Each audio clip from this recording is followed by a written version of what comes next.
we want to be the critical infrastructure for AI. That's what we're building. That's where we fit. That's how we're really looking at the next 5 years is we've got to go get that sorted. The other big thing here is trust.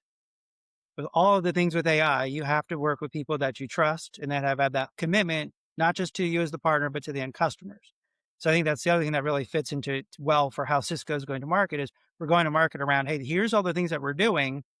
And we're very visible with that. Like we're transparent with how we're going after this, what our strategy looks like, how we're building these platforms. So that provides the trust that you need as well.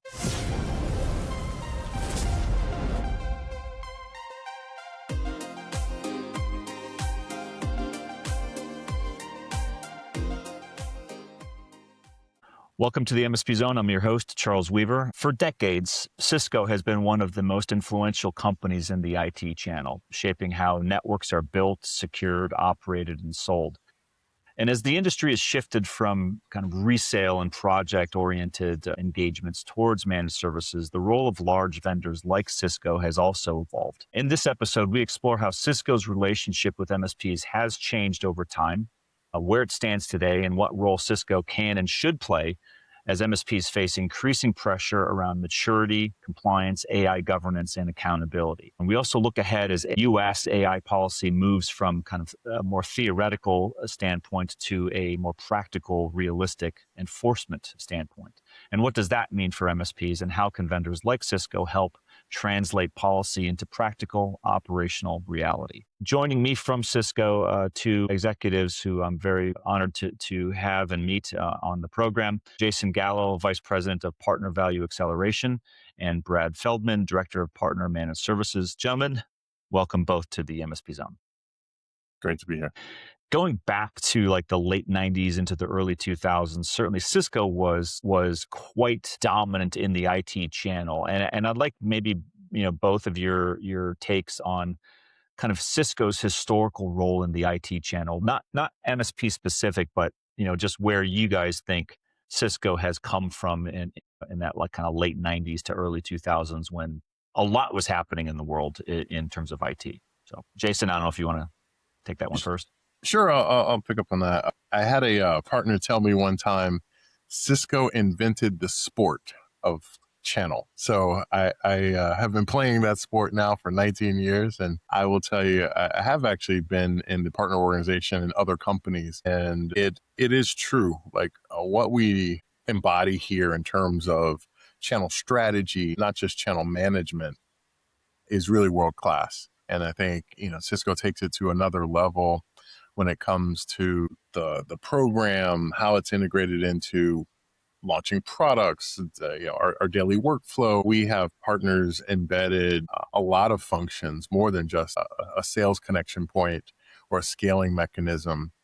It is actually how we build our products, how we co-design some of our processes and our business models. And I think for Cisco, from the CEO on down, Chuck Robbins used to lead the channel, and then Oliver Tusick, who's now all things sales and runs the entire sales organization globally, used to lead the channel organization. So there's a really deep, rich, and a pride, frankly, from our sales leaderships that they have spent time either at a partner or within the channel context. And I think you see that's what makes us, the best, because there's an understanding of what it takes. And we don't look at channels or a partner set of relationships as a nice to have. It's just a core part of our DNA. Yeah, no, I think that's true. Brad, I'd be curious as your take is, as Jason kind of articulated, you guys have been dominant and still are dominant, right? I don't want to suggest that anything's changed, but you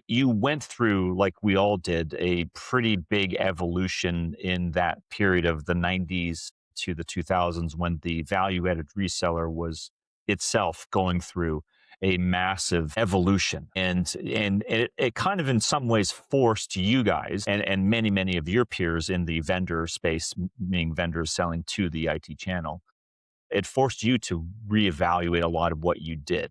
Any thoughts about that kind of Yeah, and I early think stage the evolution? biggest thing for me is during that period, I was actually on the partner side.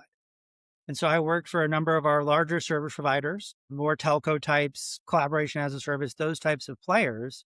And the thing that always drew us back to Cisco was they actually looked at the relationship from a 360 lens. And we worked on the go to market together as much as we worked on the service creation together.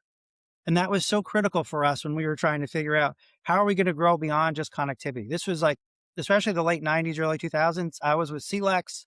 There was 300 of us running around the US. We were all trying to figure out ways to go differentiate. When we built our Cisco practice, we were able to change the storyline, especially as you started looking at things like SIP and IP telephony and these things that were brand new. Now they're like taken as just rote and they're commoditized. But back in the day, these were very difficult things to make work. And so Cisco being able to drive not only here's the playbook to go make it work, but here's how we're going to go sell this together. That really enamored me with like, hey, the Cisco's a pretty cool place. And then I was lucky enough, 14 years ago to be able to jump on board. So that always looking at it is more than just the sales transaction and you're going to build on our stuff, but really looking at it from how do we serve the end customer? That's been embedded in the way Cisco's gone to market for pretty much since we've had a channel program. Yeah, for those of you who are just furiously going into ChatGPT trying to spell CLEC, that's with the C at the end, not with an X. There's probably a lot of people like, I've never heard of that before.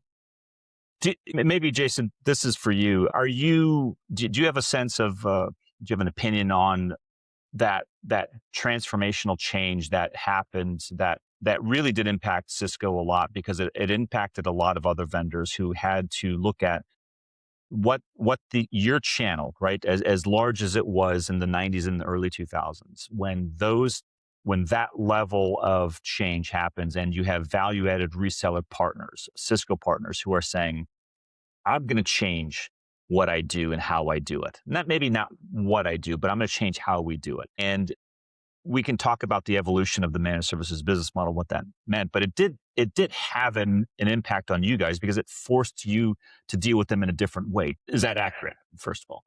Without question. And I think, the beauty of a true partner strategy is that it evolved with the customer expectations, it evolved with the innovation, and then the partner business model evolved as well. So I think those things have been evolving in parallel. And what I mean by that is, in the early 90s, to your point, the technology might have been all about selling a point product, and it was truly speeds and feeds. And the customer expectation was kind of along those lines as well. It wasn't, something that was embedded in a way that was advanced because the technology was new. And so it really served a single purpose. And then we went through the IP telephony change. And then from IP telephony, we went into cloud and cybersecurity. And now we're coming into the AI phase. And I think through those technology or innovation transformations, again, the customer expectation change, IP telephony, it was more than just connect it. It was make sure that you can collaborate and connect, right? And then you went through to cloud and cybersecurity. It had to be secure collaboration and connectivity all at once. And then now we're in the AI era and we're kind of starting that all over again, looking even more broadly into the workflows and the customer expectation.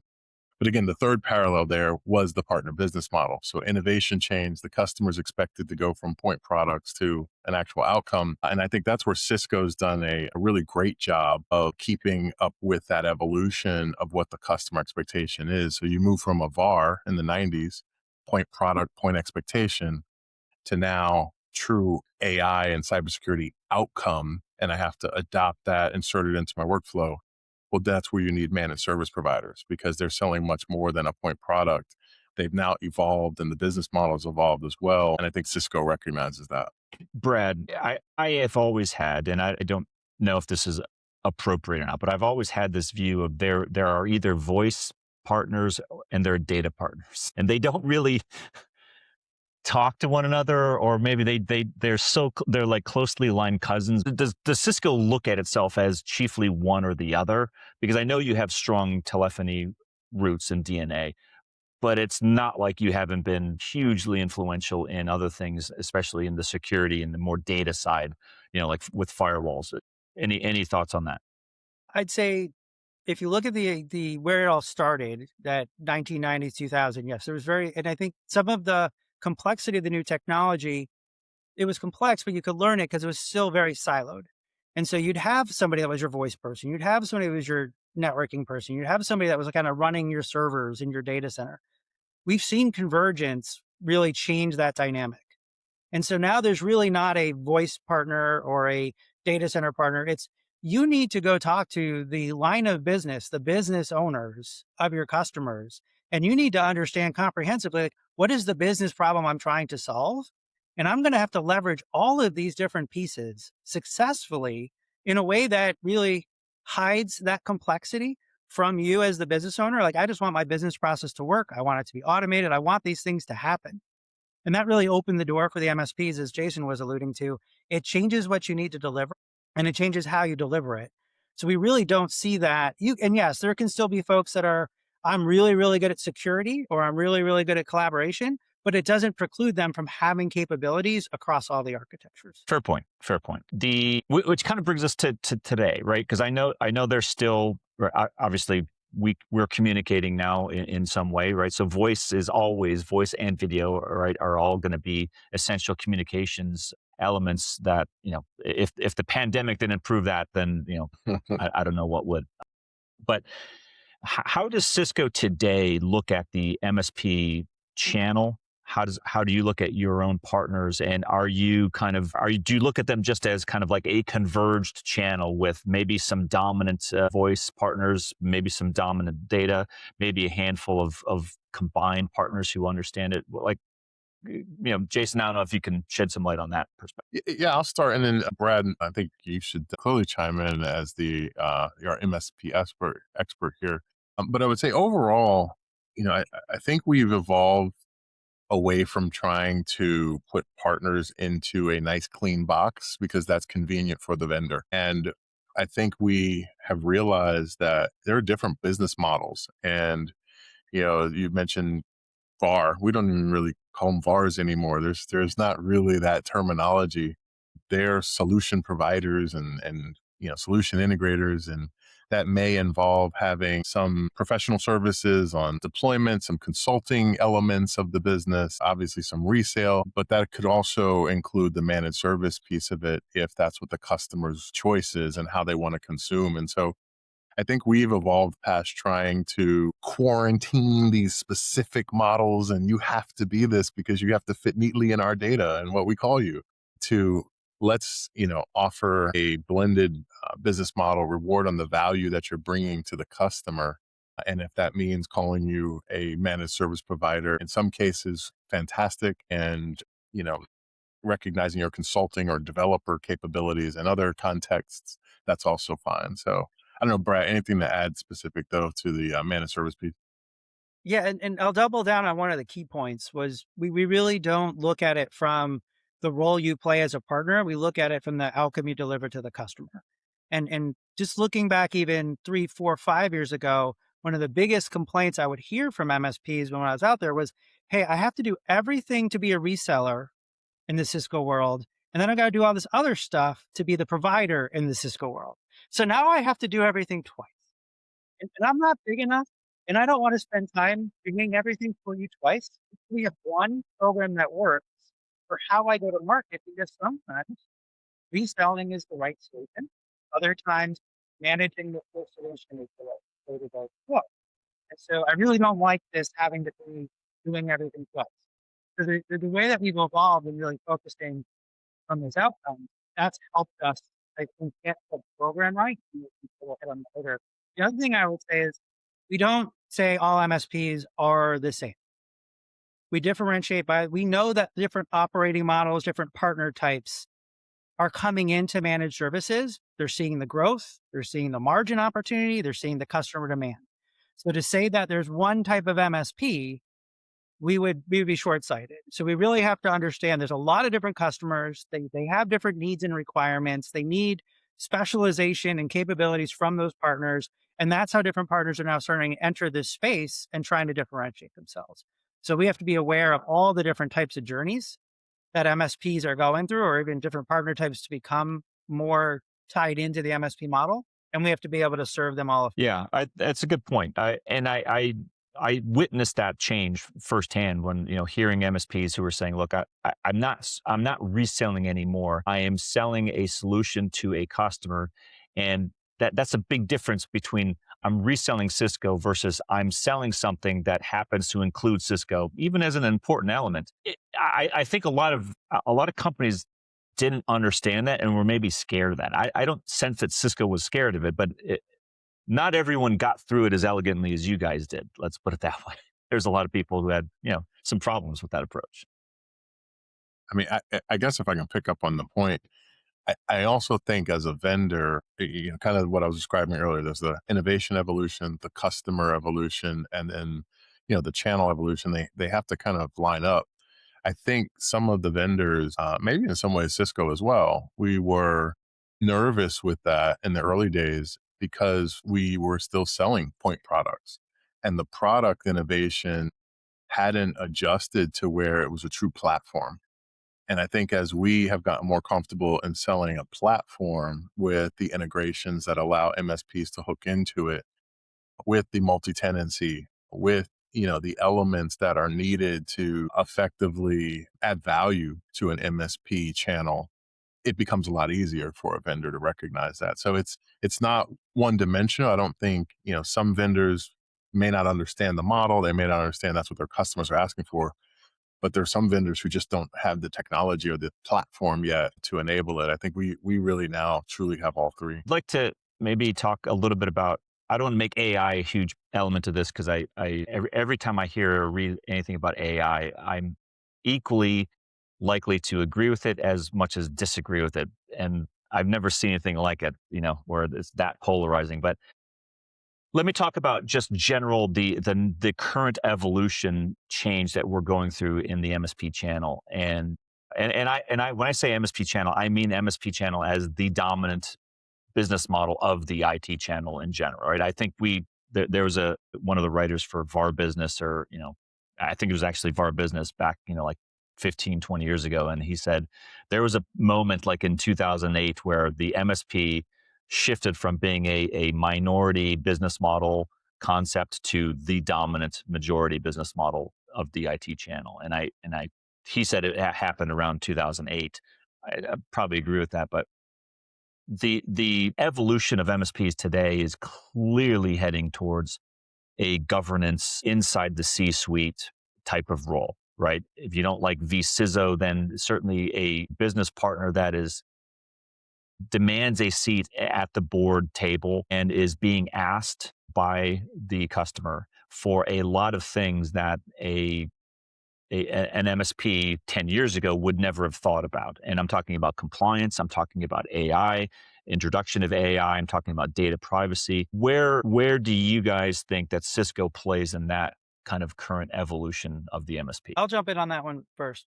I think the biggest thing is our MSPs are looking to us to make sure that the underlying platforms, not only do they work, but do they have the telemetry and visibility and insights that they need. So when they're thinking about compliance and regulation, a lot of that is, can you prove it?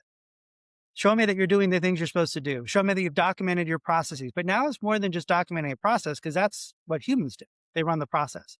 As we automate more, we start to leverage AI more, you need to be able to show, have you changed your mind? What are the things that you're allowing the agents to do? How do you control what an agent can do? The agent has an identity. How does that identity get managed? So those are the things that MSPs are now talking to us about, saying, what you bring to me, Cisco, I still need to piece it all together to deliver my catalog. But I need you to be able to give me all the tools so that if I'm accountable for this to my customers, I know that I have all the controls in place all the way throughout that.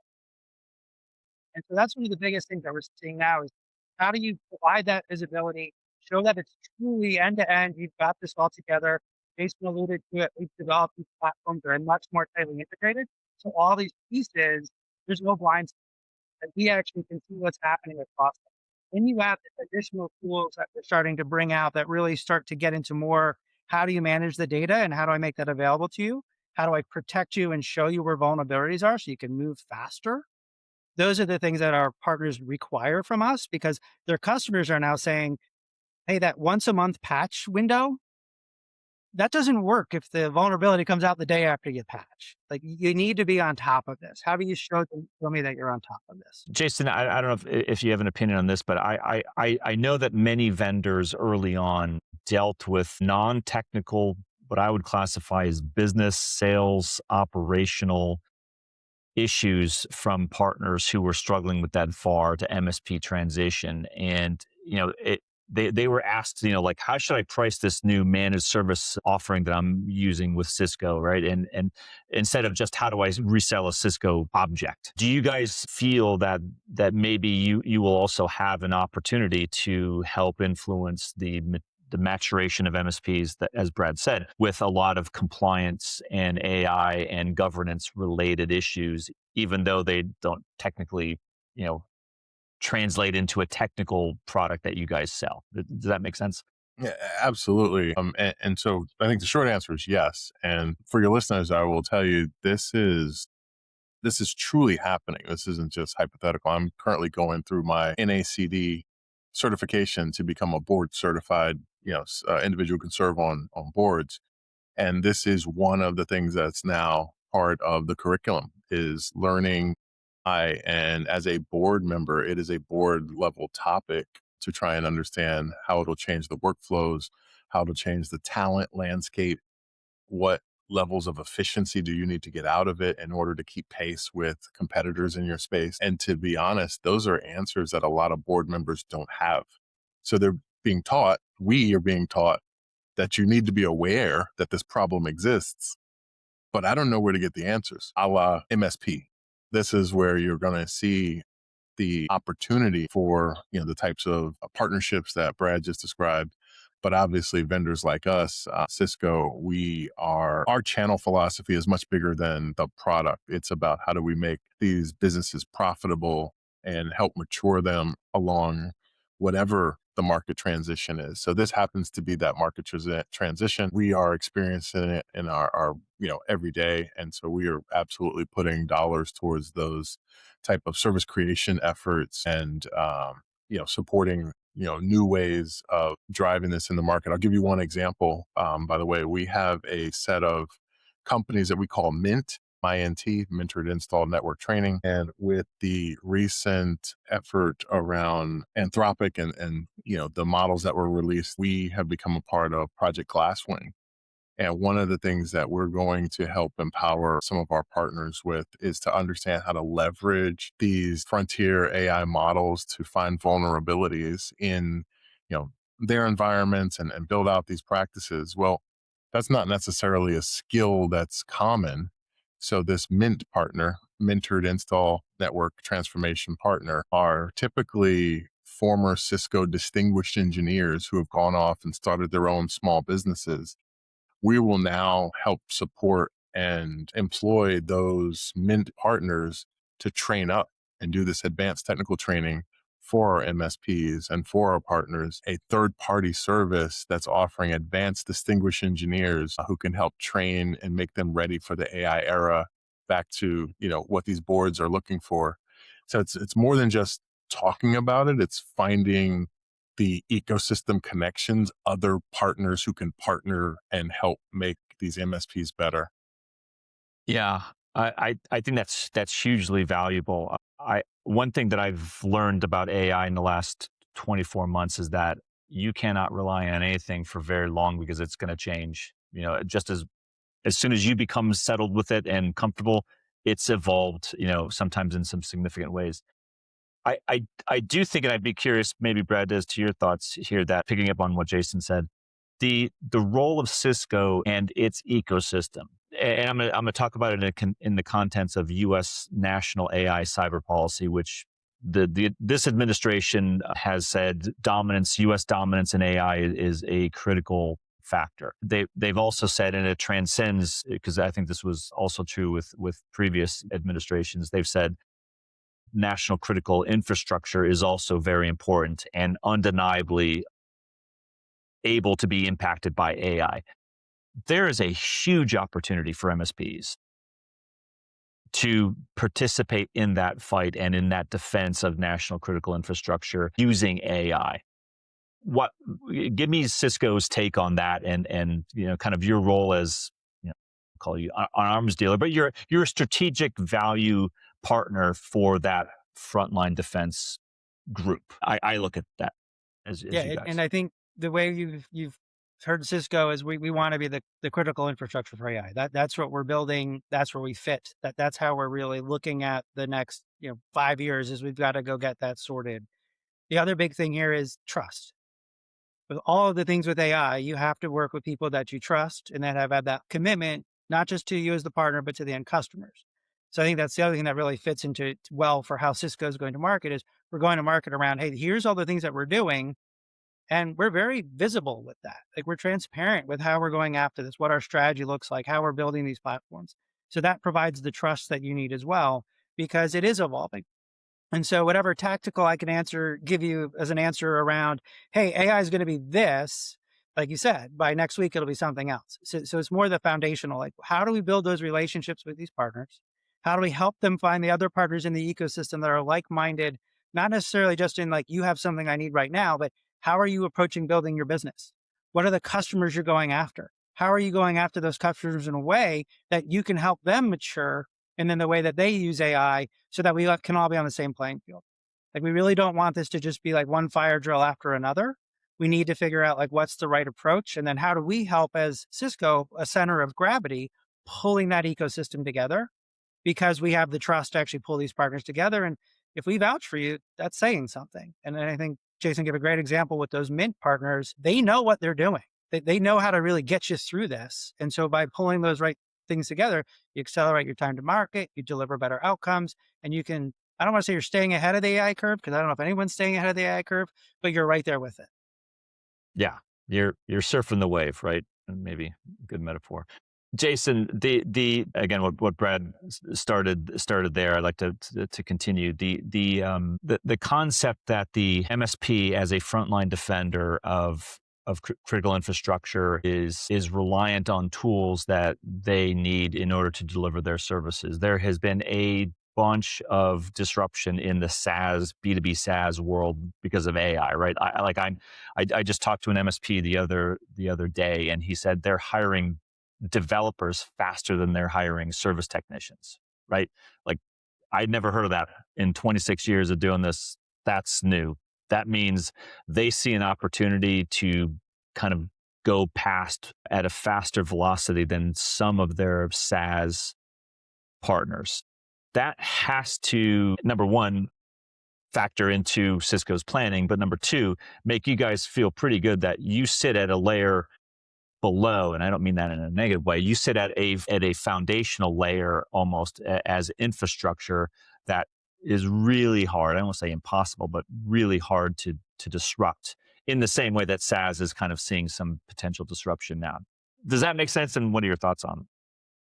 Yes, it definitely makes sense. And thank you for pointing it out because as we agree, as Brad mentioned, we do see ourselves as that critical infrastructure for the AI era. And in fact, that's how, we have come to market now with the marketing material, et cetera. We're really making sure our customers understand that. I think most at this point truly do. But it does tie into, I think, what I'll say is a trust layer. Because if you're going to trust someone as your platform, which everyone else builds on top of, we talked about being the platform company, then I guess we had to rethink and reimagine, Cisco. And about 5 years ago, you saw us really do that. It meant creating more openness in the environment, hooks that, our MSPs can now tie into with, different layers of that platform. But again, being that foundational layer underneath it, to your point, with the AI platform elements. I lost the point. There was something you mentioned in there around between SaaS and you guys as a foundational, yeah. The SaaS piece. Where I was going with that was to say I think there will be disruption across, but it depends on I guess leveraging talent in a new way. I think the disruption in the SaaS businesses, can you just use AI to dream up the next vibe code, the next, piece of software so that I never actually need to pay a subscription for it? I don't know if that's true because even in AI, we're seeing models being trained in very specific areas and nuance. So I do think there's still a fundamental benefit for having areas where depth of expertise, depth of capability within the software I mean, even Cisco, right? We have WebEx. WebEx is a SaaS-based, application, and it's doing quite well. And we think it will continue to serve a very specific purpose. But there is much more of a accepting landscape, I'll say, for general innovation around a platform or general innovation. And once we get to AGI, that I think is emerging. So I think there's space for both. I'm a terrible predictor of the future. If so, I probably would have bet on a lot of other stock tickers in the past. But I guess in my humble prediction, I'd say there will be space for both, even though there's a short-term disruption to maybe the number of SaaS properties that are out there. Yeah. And just to clarify for the audience, you mentioned WebEx. Yeah, I don't think all SaaS applications are doomed. I don't think anyone's saying that, but I think that the MSPs specifically have been for the last 10 years, solidly 10 years, dealing with a community of SaaS middleware vendors who were building kind of connector workflow concepts that did not exist with the RMM and the other, kind of legacy tools that MSPs use. And those types of middleware tools, I think, are being disrupted right now because AI is giving, everyday, MSPs without a lot of code development experience, the ability to just spin up something, like literally in 24 hours and, whoa, I can get rid of this license over here. And so I just sense that that's happening a lot. But again, given where you guys are, you operate at a foundational level that is not, you don't see that, elsewhere.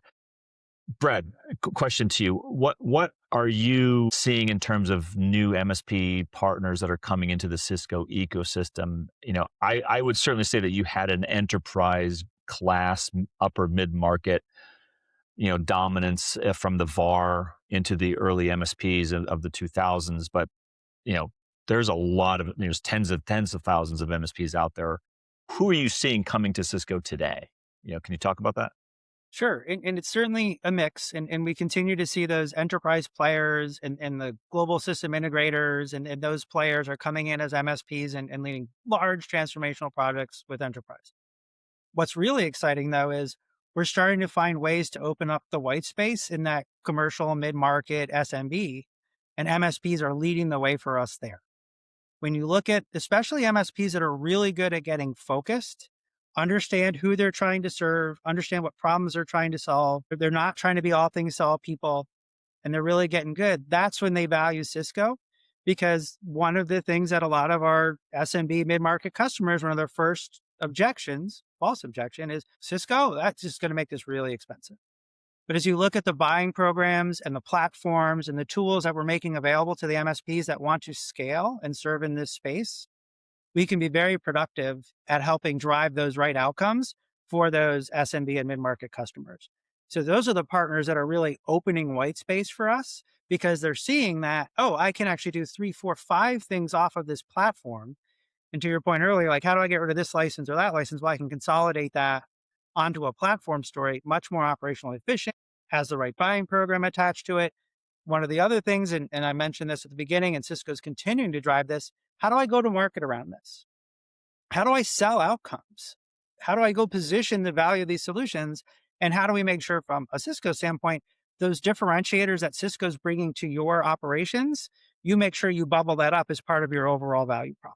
So we really like those unified value props that we can then have our MSPs go deliver, where they are driving this. They're the ones that are accountable. They're the ones bringing the solution to the customer, but they're able to really highlight, this is what I'm getting from Cisco, which is why we made the Cisco investment, which is why you should trust us to take on this business process, solve this problem for you, drive this outcome. Interesting. Yeah.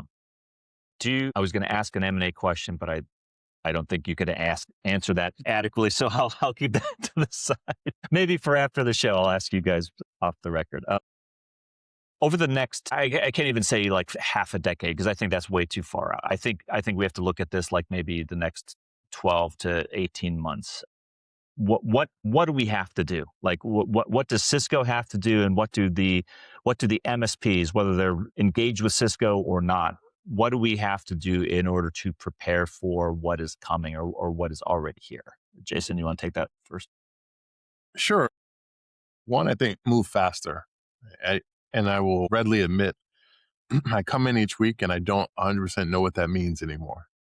But I know we need to move faster because the environment is moving faster. And so I think we're all searching for ways to evolve faster, to keep up with, the breaking news faster.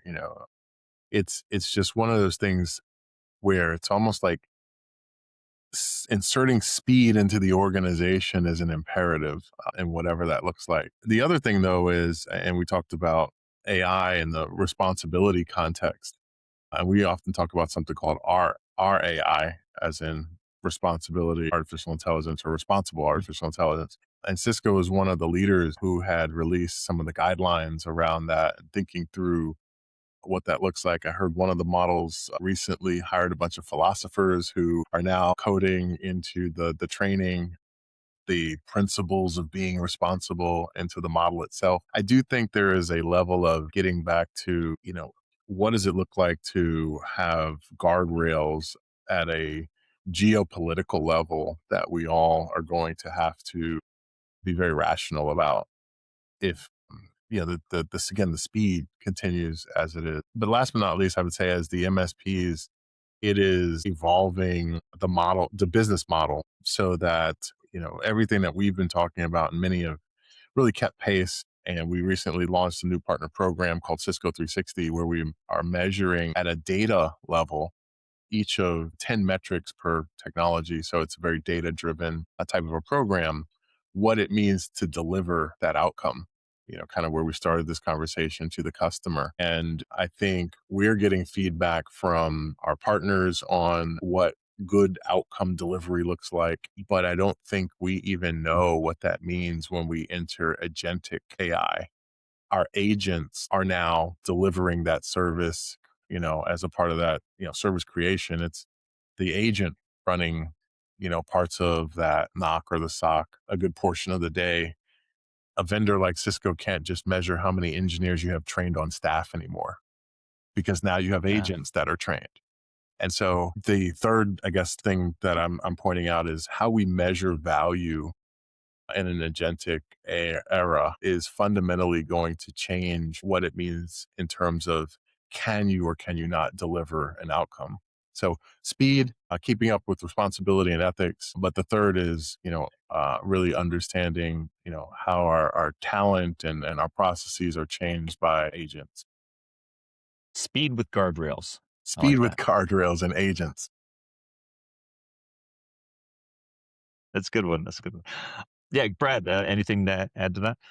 Yeah, I think the biggest thing is, and I kind of look at the John Wooden quote, like, go fast, but don't be in a hurry. And so being able to make sure that the business processes you're going after, and whether those are your own internal, adding AI to your own operations to drive efficiency, how do you make sure you still keep human in the loop so it's doing the right things? How does it then open up new markets and opportunities for you? And how far do you want to go? Is that meaning I'm doing more for my customers, or am I doing something new for new customers? So it's really, there's two different opportunities there. So I think all of these things become much more available. And it's very similar to go back to those early 2000s, like the internet democratized a lot of this. You didn't have to, like, a big company didn't have to work with just a big company anymore. It used to be small companies work with small companies, big companies work with big companies. Internet came, and all of a sudden the big company can work with the little company, no problem.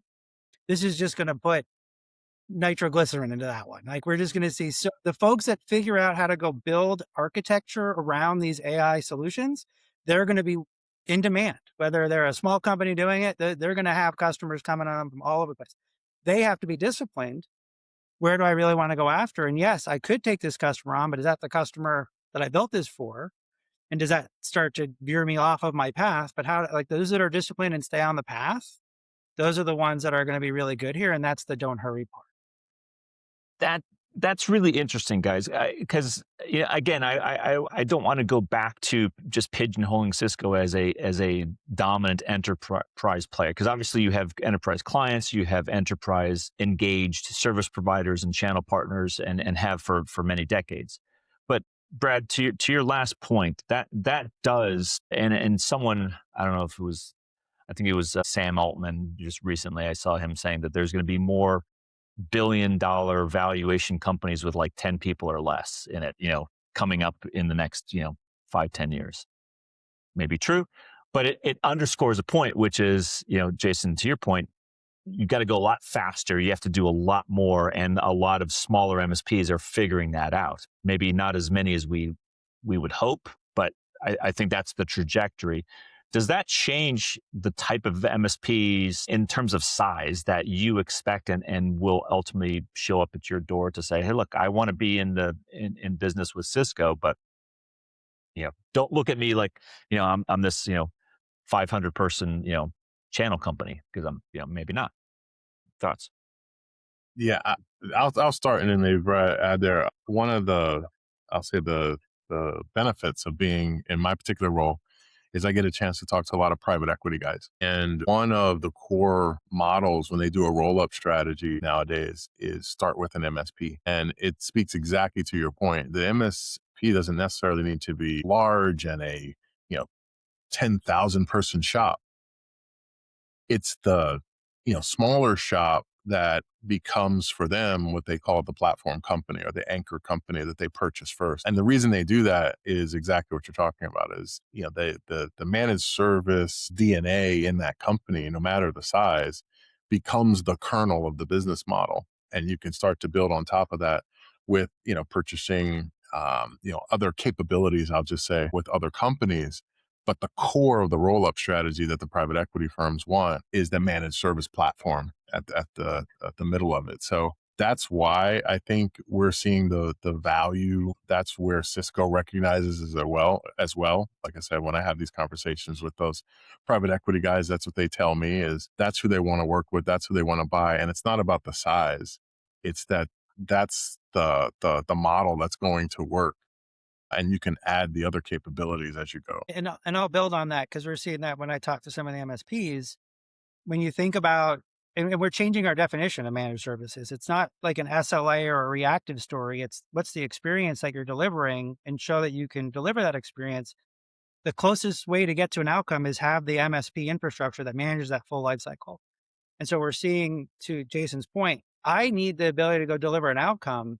Which outcome it is, I can plug in all that other stuff underneath it. But I need that core capability of just what does it mean to actually drive an outcome? And so that's where MSPs are really thriving. And they're determining, like, how do I go build my business that way? So I think that's the key thing for us. Is the second thing I'll point out, and Jason mentioned the Cisco 360 program, it's not driven by size.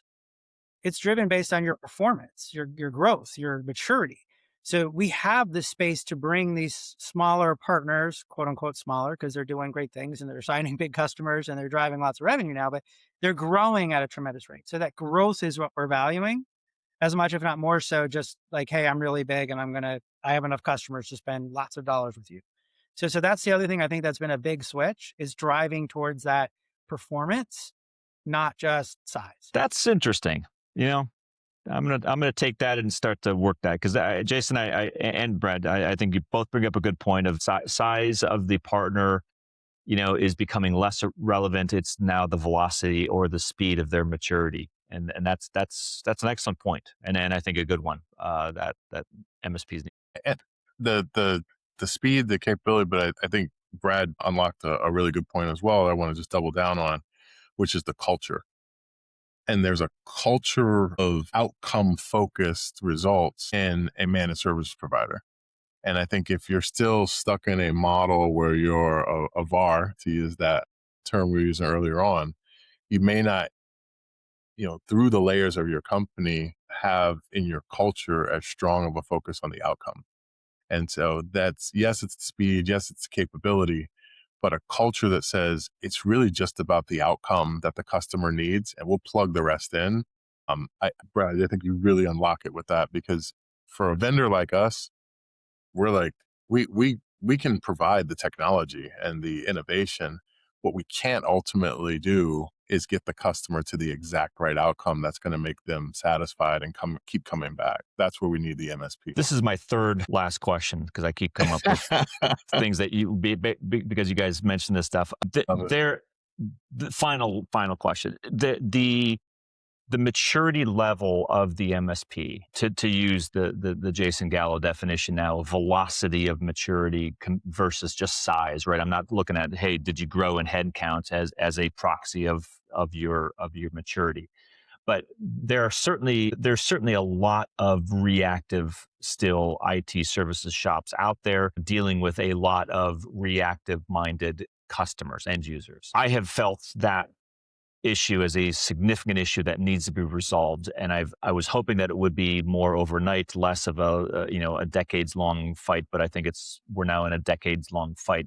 But we do have to make progress, and so maybe I just ask for both of your thoughts about that and the role of Cisco and the role of Cisco partners in trying to coerce as many as can be saved from the reactive mindset into the proactive, we call it, or the outcome as you defined it. Brad, here, take that one. Yeah. So I think there's a couple of things we look at. One is if we know that the reactive partners, they're the ones that are actually losing business to those partners that are starting to be more disciplined. When you think of how managed service providers are growing today, 5 years ago, it was still, let's go find that greenfield customer that's do it yourself, that's gotten themselves into trouble, and let's figure out how to bring them into our platform. Some of them were reactive. Some of them were like, yes, I know I need the help. I've learned my lesson. Now we're seeing MSPs are winning from other MSPs. Hey, I've done the MSP leap. It was my less for mess. It's still a mess. How do I get this out of that and into an actual place where I can now focus on my business and not constantly be going back and forth with whether it's my own staff or my MSP staff on these IT issues? So I think that's one of the biggest things we're seeing is the partners that are really looking at it from, I have to be disciplined in my approach. I have to be able to deliver more than just the technology outcome, but attach that to the business outcome. Like, hey, it's not just, I deployed this for you when it was up 99.999% of the time. Okay, great. But did people able to have access to it? Or were we still driving the right connections? What are all those other things that go with it to actually connect it to the business process? And so we're seeing MSPs differentiate because they're getting better at being vertically oriented. They're tying into specific applications. And we talked a little bit earlier, the visibility and the analytics, that is very useful to these businesses today. That IT data exhaust wasn't as prevalent 10 years ago. Like, okay, you took care of my problem anymore, black box, fine with me as long as it's all working. Now it has to be transparent, and I actually need to use some of that information because I have to plug that into my business processes. So how are we building this where it's really a two-way street? Yes, you're managing my environment, but I'm still getting the benefit of all the visibility, the insights, and the analytics that I'm now going to make much better decisions. Who's actually on my website? Who's abandoning carts? Like, what are the things that we're doing as we move into this digital transformation? Even if you're running the infrastructure, that's my business. I need to know about it. So the MSPs that are being more open, they're really driving a much different level of experience. And that's what we're trying to drive with our concept of this managed service maturity and moving up the ladders. Show us that you're doing all these things. Show us that you're delivering the outcomes that our platforms can go drive. But to Jason's point, we're not the last mile. We need the MSPs to really go and make sure that it fits your needs. We just need to make it so that all the right pieces are there. Jason, last No, word. nothing to add. That's a fantastic point, actually. And I hadn't even thought about that, where, the MSP mindset shifts from being the black box that just gets it done and, pay me for the SLA, to the data that comes off of the platform can no longer be hidden. That is value in and of itself in an AI era. And so transforming that into new types of services that have to be offered back into the customer, or insights, even if it's not monetized, becomes a critical evolution point. So great call. Yeah. Well, I think either way you cut it, there is a ton of opportunity for MSPs, and that's always a good thing, because being in this 26 years, you always wonder, is it ever going to come to an end? And I don't know. I think MSPs have stuck in this and put enough work in that they've got a long road ahead of them and a lot of opportunity. Jason Gallo, Brad Feldman from Cisco, thank you both very much for joining us on the MSP Zone. I really appreciate your time and the discussion. I thought I learned a lot, and I appreciate you guys joining. Yeah. Thank you for so much having for us, having and thank you to your listener. Stay safe until next time.